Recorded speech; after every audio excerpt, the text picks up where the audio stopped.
Pinoy Boulevard, one-stop shop. Dito mo makikita ang iyong hinahanap. Madami-dami ka din na pagpipilian. Iba't ibang disenyo ang iyong masisilayan. Sigurado lahat dito pang diinan na pamorma. Presyo ay pasok sa iyong palasa. Bisitahin nyo na to mga tropa kung gusto nyo ng maangas na pamorma. Motos Battle League Fuego 3! Nandito pa rin kami sa Glitch Bar Parañaque Pedestal 4 Tournament Elimination. Magigay tayo para sa parating na laban natin. Siyempre Pedestal 4, gusto ko magpasalamat sa Glitch Bar sa pagpapering ng venue kay Utol Marks and Watt, Index Salon, sa Twisted Mind Index, MBL, sa Pastry Paper, siyempre Crown Manila, Cypher Philippines, 100% sa Bado Boutique, kay Tin Kaaway, happy birthday nga pala sa'yo, happy birthday din sa amin. At sa Blacksmith Jewelry, sa Auto Beats, siyempre sa Pinoy Boulevard 2.0 dyan sa Taiwan, kay Madam Erling Xiao, shoutout sa inyo lahat. At sa lahat ng mga tropa natin sumuporta dito ng live. Ito, laban to, Pedestal, sa kanan, galing pa ng Cainta Rizal, mag-ingay para kay Jesu. Yo, Jesu, shoutout sa lahat na nandito. Sa kaliwa naman, ang galing pa ng Angono Rizal, mag-ingay para kay Blizzard. Mamaya na lang po yung shoutout. Yo, hindi na kami nag-coin toss. Pinili mauna ni Blizzard, pumayag naman si Jesu. Unang balot para kay Blizzard, Pedestal 4. Pakinggan natin.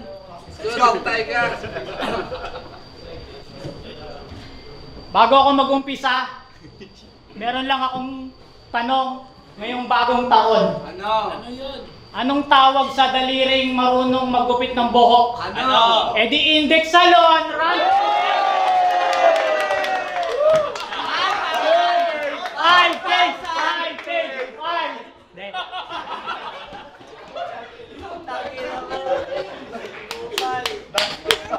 Nangangati na.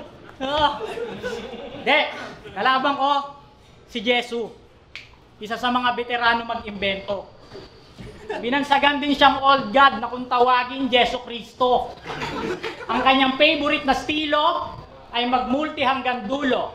Magbabars ng sobrang puro tas umiikot pa yung ulo. Putang ina, ano ba't mo ba ginagawa yan ha? Manirisim ba yan kapatid? De, sinabi niya na sa akin yung rason at doon ko lamang nabatid. Pangarap niya kasing maging rakista. Oh, ang kaso sa halip, pag gumaganyan ka, hindi ka mukhang rakista. Para kang stop to sa jeep. De, ang makaharap ang isang Jesu rin. Real talk, nakaka-pressure rin. Ang kaso si Gago pag nagbibisyo, madalas mablangko, ang sarap torturin. Oo, kapag may laban, laging palyado, ganyang katanga si Jesu rin. Pero pag usapang gramo, kabisado, puta, ang galing sa measuring. Tangina. Lagi kang natutuyuan ng lalamunan. Ha? Pansin nyo, mayat maya, nauuhaw. Kasi pagkatapos niyang humigop, nagiging vampira tong bakulaw. O, tignan nyo kahit gabi, nagsasalamin. Nagkakapobya ka sa ilaw. Pag may nagbe-birthday sa inyo, ikaw nagbo-volunteer mag-ihaw. Ang ina mo, adik. Pero tama na, adik Angel. Mapunta naman tayo sa kanyang mga success. Nakatapos si Jesu ng 4 years and yes, he try his best. Talagang sinipagan niya mag-aral para sa trabaho, marami siyang access. Kaso baliwala din yan lahat kasi nasa requirements yung drug test, adik. Nasa requirements yung drug test. O, sasabihin niyan, kahit wala akong trabaho, marami akong pera. Yabang ang puta. Natural pusher ka eh, talagang palduan ka kumita. Pero ang ginagawa ni Pulpol, pag yung negosyo niya matumal benta, andun siya sa Mega Mall, naka-uniform, tas may hawak na sampagita. Putang ina mo, scammer. Ligalig mo pa bumatil. Palipat-lipat ang puta, nakakahilo. Pag machuchok na, biglang lalakad para yung mga linya maisa-ulo. Kumbaga sa termino, si Sara Duterte nakikita ko sa'yo. Kasi kapag wala ka nang maisip, umaalis ka sa pwesto mo. Ha? Unang salang mo, champion agad. Sige! Pagsigawan mo hindot, marami ka pang dapat hakbangan, huwag ka masyadong malikot. Sige, pakinggan muna natin yung mga verso niyang makirot. At bilangin na din natin yung ulo niya kung ilang beses iikot. Game!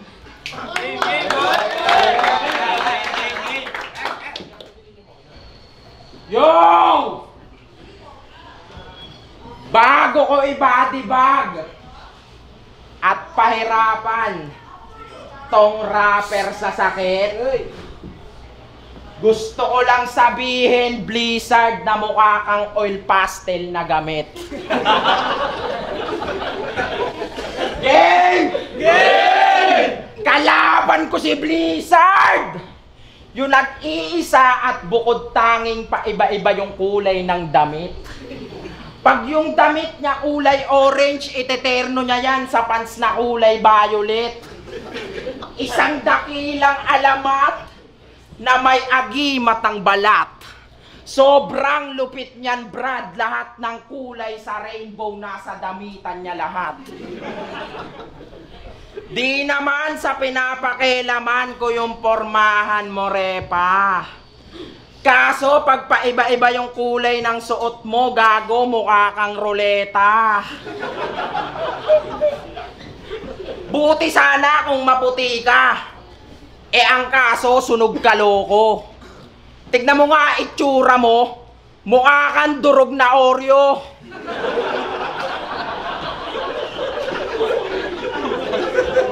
Sa video, mukha kang mikrobyo madalas. Negrong demonyo, Pilipinong satanas. Sa picture di kakita kahit todo na yung flash. Siguro anak ka ni Mr. Popo sa labas. Tapos sabi mo, Filipino pride ka? Tarantado, wag ka nang umasa. Di mo kamukha si Pacquiao, mas kamukha mo yung mga pasa niya.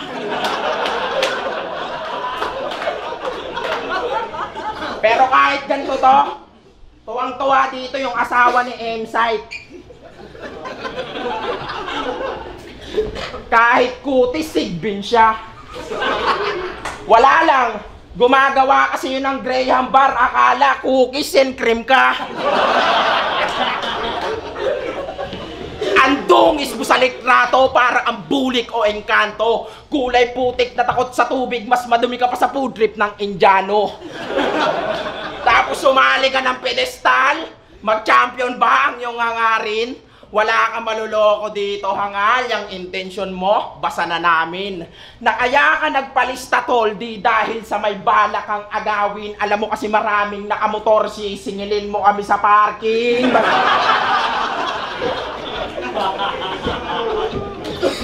Sisingil. Isa kang oportunistang negro sa liga. Kaya malabo ka, bossing, magkampiyon. Kilala kita, pag lasing na kami mamaya, kukunin mo yung mga deposit ng stalyon. Tapos baba sa hagdanan, walang pansinan. Yan yung gawain niya sa battle.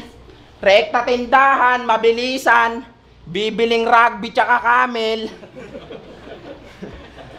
Ina, marami pa akong dalang kaking, kuya. Numanda ka ng mabadibag ngayon, kita pepektosan. Makinarya mong dala-dala, tanga, walang epekto yan. Kapag ako nagwawala, gagamit ka ng Hesuyam.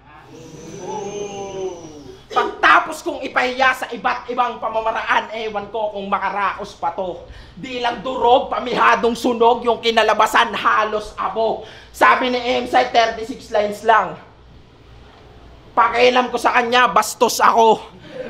Sinobrahan ko ng dalawa yung 36 para 38 na yung bahalang tumapos sa'yo.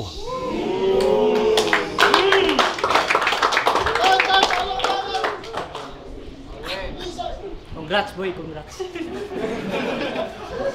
Bumati lang naman ako para sa... Yung mag-champion, di ko naman talaga hangarin. Bumati lang ako kasi may libreng pagkain. I love barbecue. Sabi niya kay Dykes, pinakakuya sa letra. Laging nangunguna sa gera. Kaya maraming muta, uban at luga sa tenga. Tunghayan sa pagbabalik na scene of the crime operative. Ang ina-idol mo ba si Gas Abelgas? Pwede mo namang aminin.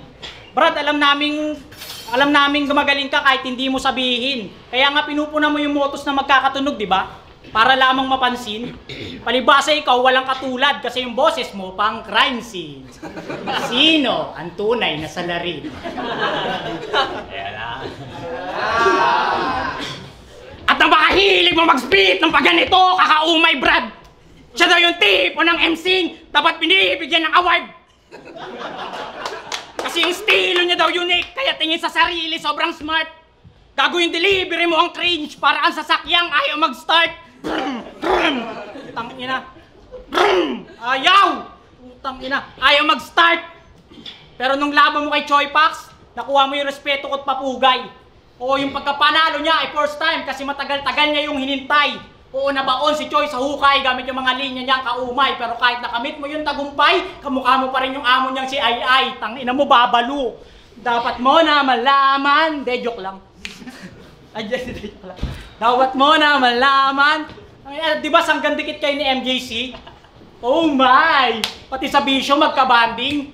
Kada event nililibre siya ng siomay kasi friends sila at wala yung something. Pero sa hindi inaasahan, may isa akong bagay na napansin na kapag hindi kayo magkasama, lagi kang kumakain sa Chowking. Tangina mo, traidor! Binigay niya lahat ng gusto mo, pero nagawa mo siyang bastusin. Biruin mo, di lang pagkain, pati pamasahe mo, sinasagot din. Kahit di kayo magkaano-ano, kinargo niya ang iyong mga gastusin. Pinagkakakitaan niya yung siomay, parang si Marvin Agustin. Tangina mo! Yo! Gumagawa to ng national ID. Gumagawa to ng national ID. Kahit di halata, that's true. Nagsiservisyo sa murang halaga. Para sa akin, it's a nice move. Pero nung nagpasend kami ng proof, doon namin nalaman na scam, dude. Kaya pala budget friendly kasi yung ID gawa sa plywood. Di naman ako tutol dyan sa trip mo. Kasi kung tutusin, gusto nga kita tulungan. Pero nung sinabi mo 10 lang mabibigyan, doon ko na-realize na isa yung kabalastugan. Yung serbisyo nito, limitado, 10 katao lang kailangan. 10 slots lang po tayo guys, mura lang. Ano yan, paluwagan? Gumagawa ka ng ID pero wala kang ID. Umayos ka nga, hoy. Meron naman siyang ID, kaso picture lang. Yan ang pinaglalaban ni Abnoy. Pues saka mo ko yabangan pag meron ka ng actual. Masyado kang maoy. Tangina kasing ID yan sa cellphone lang. Sino kasi siya, boy? Kaya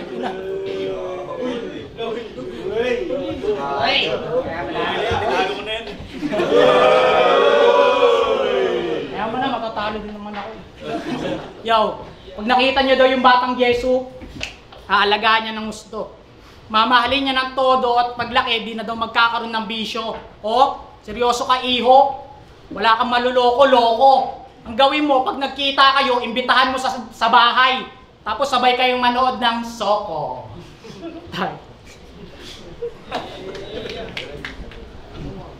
Angas! Nakakabigla! Kala mo talaga di nilalabas yung ulo pag nasa jeep siya.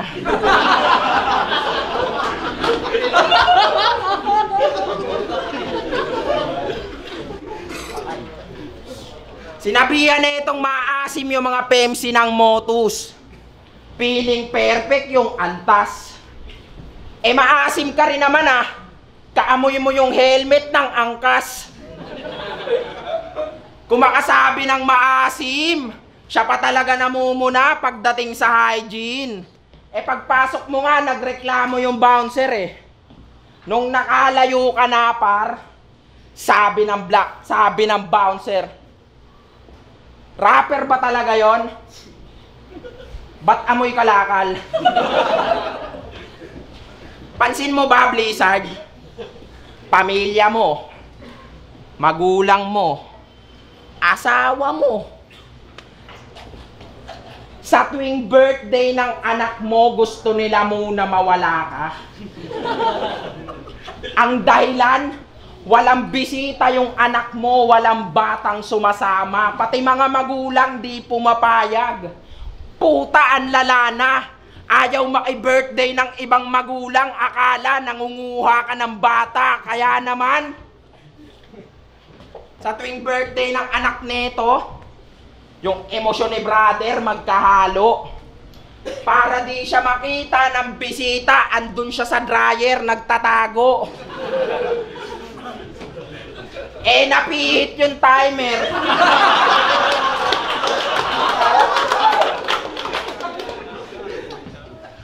Napihit yung timer. Ang lala nun, pangako. Ganito ka itim, sabay na dryer, puta, parang ang halo.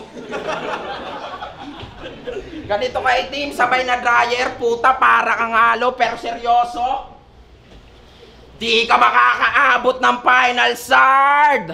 Kasi wala kang maangas na linya. Kamukha mo yung nag-viral na guard na nagpaalis dun sa nagsasampagita. Batak pa palagi pag pumupuntang event. Nahahalata ko kanina. Pero malabo ka mag-positive sa drug test kasi masyado kang niga, Blizzard. Alam nyo ba ano nangyayari pagkatapos ni Ogag mag-drugs? Andon yan sa kalye, tamang floor wax ng humps. Kung napapansin mo, kanina pa kita inuulul-ulul sa mga tao. Pero ginaya ko lang estilo mo. Sa paraan na mas nakakagago. Pero kung tingin mo, hanggang dun lang tayo, tanga, merong madadamay. Real talk! Ang pangit ng anak mo, manang-mana sa nanay, yung anak mong si Saya. Parang bunga ng karma. Ang malas! Nagmana pa sa itsura ng mama. Pangit na nga, pangit pa din yung nakatuluyang asawa. Yung asawa mo parang source ng bato na kinukunan ni Darna. Mandamay lang ba intensyon ko?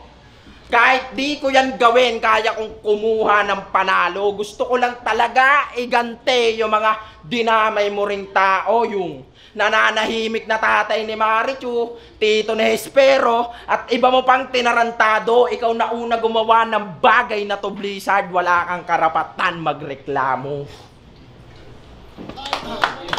Ha! Ah! Sige, kahit talo, gaganti ko anak ko. Yo! Pinunan mo pa yung anak kong si Saya. Umakbanla itong punggok. Tangina, yung girlfriend mo, aanakan ko, tas papangalanan ko ng lungkot. Tangina mo, ha? Gago ka. Sige, panalo yan. Hindi. Okay lang. Kakain na ako, nagugutom na ako. Yo, bakit ka nga ba nakapasok sa Motus? Wala ka namang labang pumatok. Biruin mo, ikaw yung maswerteng nakuha sa dinami-rami ng kalahok. Pero nung nireview ko mga laban mo, doon ko lang nalaman yung sagot. Nag-wordplay ka pala ng ansakit pre, no? Ayun, automatic, pasok. Putang ina. May pumatok din tong linya, lately ko lang napanood. Yung alaksan daw, gamot sa hepa. Putang ina neto, nakakayamot. Tapos sasabihin mo, ikaw si Jesus. Dapat talaga dito pinapadampot. Ba't ka namin paniniwalaan? Nagre-reseta ka ng maling gamot. Lumakas daw yung top tier dahil sa kanya. Ganyang kahambol tong putang ina. Ha? Brad, alam naman naming magaling ka, hindi mo na kailangan magbida. Bakit ba paulit-ulit ka? Ang dami-dami na sa'yo naiirita. Kakaganyan mo hayop ka, yung top tier, puro na abnormal na tier ha. Ang ina ka, o bumabatil to sa ibang liga. Di ka tumutupad sa pangako. Kahit na yung liga, sobrang layo, dumadayo siya saan man dako. Makakabatil nga sana to sa Bicol eh. Pero kinancel lang ni Paulo. Paano nung binigyan siya ng palara? Reply ba naman niya? Yan, nagbago na ako. Tangina mo. Guilty yarn. Nagmamariwana kayo ni Critical sa FRBN. Tangina. Real. De! Real talk, hindi yung chismis. Kaya kada event, mga nakasaglas, kala mo mga karakter sa Matrix. Tangina, nakita ko sila doon, nag-aabutan. Parehas pa silang naka-Ednis. Tangina, nakakagulat yung palitan, parang Luka at Davis. Pinagbuksan kayo ng pintuan, pero yan ang binigay niyong kapalit. Kaya sabi sa akin ni Rayan, bigyan kita ng libingan. Pues boss, ako na bahala maghatid. Kasi kahit nasa flood tayo magtagpo, kaya kitang patayin sa battlefield. O pagdating sa Bahamas, shooter ako para si Buddy Hield. Kasi yung multi mo, nahuli ko Hindi ako magmumulti, timang! Kung required sa isang rapper, marunong magmulti, pues sapat na sa akin maging kupal lang. Standing neto sa Motus 1, 2, fuck! Tapos sinayabang pa yung multi, ganun ba? Marami ka lang kayang itugma, pero isa lang ang kaya mong itumba. Bano! Ha? Magaling ka mag-multi, tol. Sa ganyang style ka naging proud. Pwes wala akong paki sa multi mo, yung 1 syllable ko pang pound for pound. Oo, multi versus 1 syllable. Tingnan natin kung sino makakapag second round. At tandaan mo yung estilo ko, aprobado na M-Site, cause there's only 1 syllable that you can pound.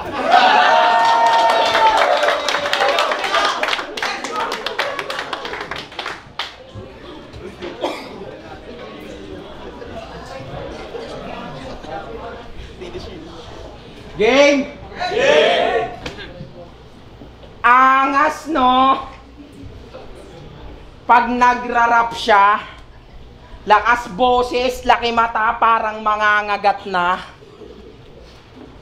Gigil na gigil kung bumanat, ang daming alam. Tarantado, wala kang TF dito hanggang pagkain ka lang. Pero yung tugmaan, tunog artist. Artist badang. Yung mga gantong mantis, halatang amoy pawis na nagpa-practice sa drum. Yung mga gantong mantis, halatang amoy pawis na nagpa-practice sa drum. Sabi niya, siya daw si Jack Roberto. Ginagawa mo ba kami ditong bobo? Jack Roberto. Ulul, Kopi Kingston, hindi mo kami maloloko. Okay lang naman magpiling gwapo. Jack Roberto, tanggap ko yung nakakadiring banat. Ang akin lang, kung tingin mo gwapo ka, ibulong mo lang, walang makakarinig dapat. Tapos dalasan ang ligo. Para di ka kagad mangate. Para hindi amoy barako yung hininga mo, medyo bawas sa kape. Kasi nga, gwapo ka, di ba? Gwapo ka, di ba? At dahil maangas ka kasi, para naman medyo bagay, magpundar ka sa bahay, tawas malaki. Blizzard, 2025 na tayo. Magmulti ka naman, lugi kami sa'yo. Huwag mo nang itugma yung Lennox sa kilig to the bones, puki ng ina mo. At least 2 syllables man lang. Para di ganong kapos. Hindi yung isusulat mo na kagad, basta maitugma mo lang yung dulo patos. Ano yon, bars lang, wag na multi? Aba ayos ka, boss. Baka pag ako gumawa niyan, mabuhay na lang ulit si Francis M. Di pa tayo tapos. Tanginan to. Hilig sumali sa tournament pero yung tugmaan pampreso. Tapos sasabihin mo di ka nahirapan. Talagang di ka mahihirapan kung di ka dumaan sa tamang proseso. Kami dito, makabuo lang ng multi kami, walang pake kung gagabihin. Mapuyat man sa sulatan ay ayos lang para maidiin. Pinagsisikapan yung tugma, lahat dadaigin, papanisin, kada event, mamaniin. Tapos pagdating dito, yung Lennox sa kilig to the bones mo lang yung papansinin, lugi! Konsinti kasi dito sa Motus, kaya natuto magbida. Tapos mukha ka pang clown, Totoy Brown, kaya natutuwa sila. Maging clown ka man, di na uubra yan. Ngayong akunaan ng gisa, ganyan yung clown eh. Pag di mo pa alam yung magic nila, nakakatuwa sa umpisa, di ba? Kabisado ko laro mo dito kahit ituring mo kung dayo. Crowd favorite ka kasi kaya kahit di ka magmulti, wala yang kaso. Tuwang-tuwa sila sa'yo. Malakas yung hatak mo sa tao. Pero alam na matalinong mga hurado kung sino yung dapat na manalo.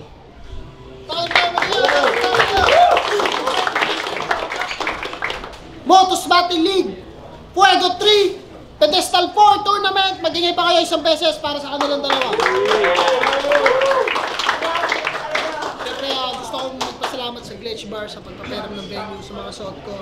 Crown Manila, siyempre Hype Beat sa Pinoy Boulevard 2.0 kay Madam Erling Xiao. Shoutout sa mga tropa dyan sa Taiwan, Zhongli.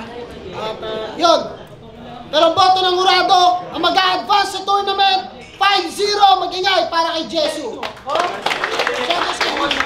Yo, shoutout sa lahat ng mga tropang kasama ko dyan, mga tropang Mabini, tropang Ubas, at sa lahat ng tropa, yeah. Yun, shoutout sa Koshiwer, Safe House, asawa ko, sa Ira, anak ko, sa Yanini, Sa mga katrabaho ko, Jeric Nantondo, Sir Daniel Santa Ana, Sir Edwin Abinoha, John Victor Sweets Volante, sa anak ni Matthew, si Mikey Ryzen R. De Leon, kay Renetsky, ma'am, tsaka kay Jack at Dexon sa Zamboanga, tsaka sa Index Salon. Yes, pero ako makita naman all 3 rounds lamang talaga si Jeso at feel ko rin naman ramdam ni Blizzard na lamang talaga si Jeso kaya nababawasan yung yung gigil niya sa mga lines niya, yung aura niya ay nawawala eh. Parang sinusuko niya rin talaga kahit ini-speed niya para yung malay niya. So all 3 rounds Jeso. Yo, Anthony, Safe House, Bandila Clothing. Ang boto ko round 1 binigay ko kay Jesu, round 2 binigay ko rin kay Jesu, tapos round 3 binigay ko kay Blizzard. So yun, Jesu. Bilis lang. Binoto ko nga pala binoto ko si Jesu. Ay, hindi naman boto ni Katana. Nakinig lang ako sa kanya. Ayun, round 1, 2, siguro pinaka 3 yung pinakadikit. Pero nagmukha rin rebat yung ni Jesu. Kaya, props kay Blizzard, Jesu. Yun. Binoto ko si Jesu. Mas kompleto siya, may multi, may bars, nagseseryoso din siya both sa jokes. Tapos mas pag sa joke naman, yun yung naging laban ni joke versus joke.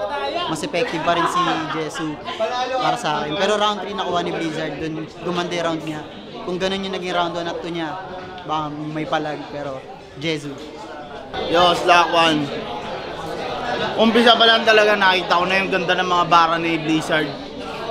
Yung jokes, yung pagpasok ng iba't ibang klase niya ng kakain ko yan. Si Jesu okay naman. 1, 2, 3. Lalo na ng round 3 talagang bumulusok na dun si si Blizzard. So, binoto ko si Jesu. 1, 2 kay Jesu. Tapos round 3 kay Blizzard.